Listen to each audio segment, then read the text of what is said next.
Varias unidades especializadas de la Guardia Civil controlan la entrada a Pamplona por el peaje de Zuasti. Hola, buenos días, caballero. ¿Me permite el permiso de circulación y su carnet de conducir, por favor? Se trata de frenar y prevenir la delincuencia durante las fiestas. Buscar terroristas, que buscar tráfico de estupefacientes, que buscar menudeo, o sea, buscar armas, que es lo que más suele entrar en las fiestas de San Fermín. Lo que más se está cogiendo últimamente es lo que es marihuana, speed se coge muchísimo, menos cocaína, traen para consumir y para vender. Este escáner funciona como el de un aeropuerto.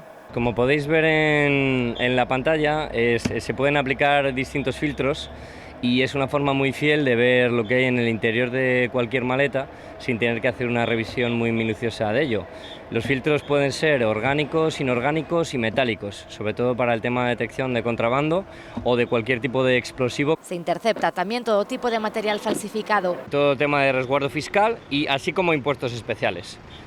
Controlamos el tema de alcohol, tabaco y todo el tema de contrabando, mercancías sobre todo. Llevan trabajando así varias semanas. Durante los días de fiesta se intensificarán los controles.